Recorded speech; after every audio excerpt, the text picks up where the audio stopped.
Assalamualaikum warahmatullahi wabarakatuh, sahabatku semuanya. Sekarang saya ada berada di daerah sedikitnya perbukitan. Nah, lahan ini adalah lahan yang sering kekurangan air. Walaupun di musim penghujan, lahan ini adalah karena konturnya seperti ini. Konturnya dari atas ke bawah. Jadi walaupun musim hujan, dia tetap masih kekurangan air.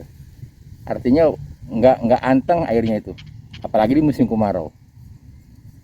Nah, untuk itu apa yang bagusnya yang seperti ini sampai bisa bagus begini pertumbuhannya? Kita simak video saya berikut. Walaupun lahan berundak-bundak, tetapi bagaimana caranya untuk memberikan solusi agar tanaman itu tetap subur dan agar tanaman itu tetap tumbuh sehat. Dan ini dianggap seperti ini adalah termasuk terbaik buat di areal ini, karena lahan ini untuk mendapatkan air paling lama itu 2 jam. Sebab areal ini adalah areal tada hujan dan setiap pemupukan selalu lazing atau hanyut. Bagaimana solusinya lahan ini?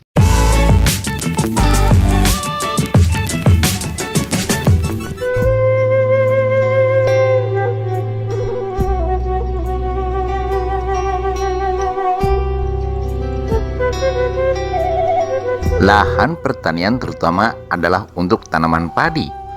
Kebetulan bahwa lahan ini adalah lahan irigasi non teknis. Dan lahan ini lahan yang berundak-undak, apa yang tadi saya katakan itu. Kebiasaan bahwa lahan ini jarang mencapai hasil yang maksimal. Yang pertama adalah terkendala di bidang pengairan.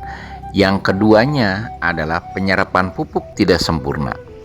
Kalau sahabatku mempunyai lahan seperti ini ini banyak teori untuk menyuburkan lahan agar tanaman padi kita tumbuh subur dan hasil yang maksimal. Yang pertama, lahan tersebut diberikan bahan organik.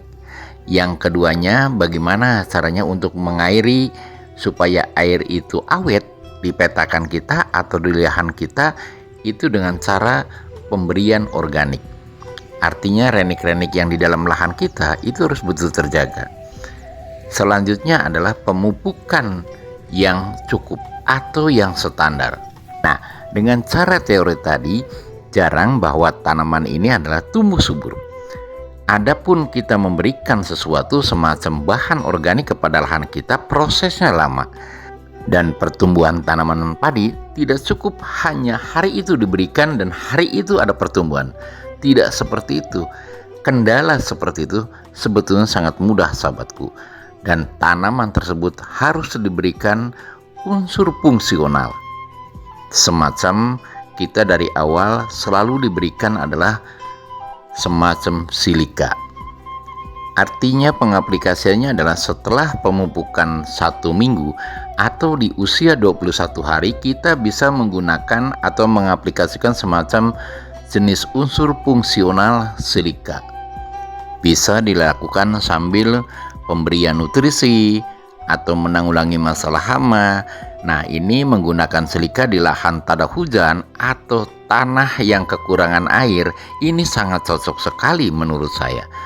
Sampai kapan kita menggunakan atau mengaplikasikan silika pada tanaman padi kita? Terutama adalah untuk tanaman padi yang ada di dataran sedikitnya agak tinggi atau non irigasi teknis, yaitu sampai padi bunting besar, sahabatku.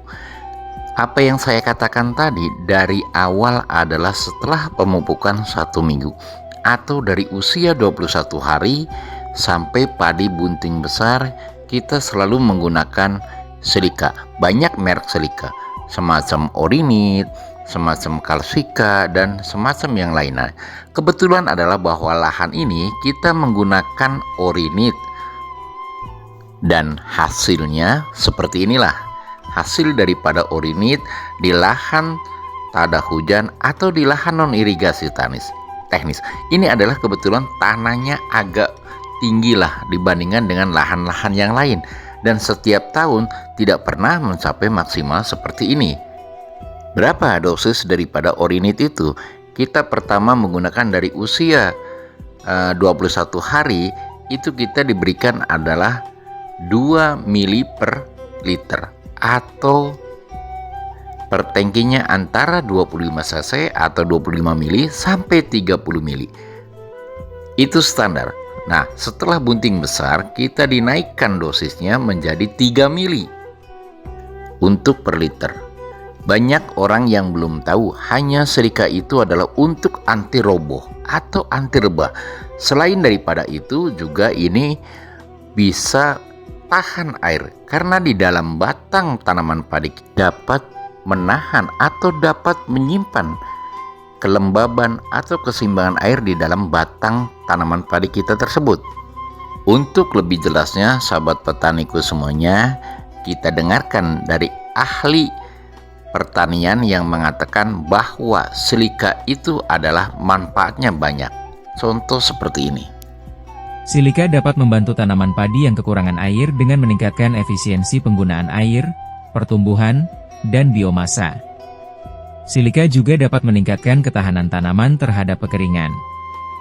Manfaat silika untuk tanaman padi: meningkatkan aktivitas fisiologis dan metabolisme seluler, meningkatkan keseimbangan air dalam jaringan tanaman, membantu proses fotosintesis, meningkatkan oksidasi akar tanaman, meningkatkan aktivitas enzim yang terlibat dalam fotosintesis, meningkatkan ketebalan dinding sel sebagai proteksi hama. Itulah diantaranya manfaat daripada silika. Jadi menurut saya silika kalau di dataran tinggi adalah kalau kita diberikan atau diaplikasikan silika dari mulai awal sampai bunting besar, itu batang itu tegar dan batang itu tetap hijau dan bulir padi akan cepat berisi. Nah, beda dengan sebelumnya, waktu belum menggunakan semacam silika. Kebetulan saya menggunakan orinit. Dalam hal ini percobaan di tanah yang berundak-undak ini. Ini adalah manfaatnya sangat luar biasa. Tetapi sebelum menggunakan daripada bahan unsur fungsional ini, tanaman ini padinya cepat kering, batang itu cepat layu.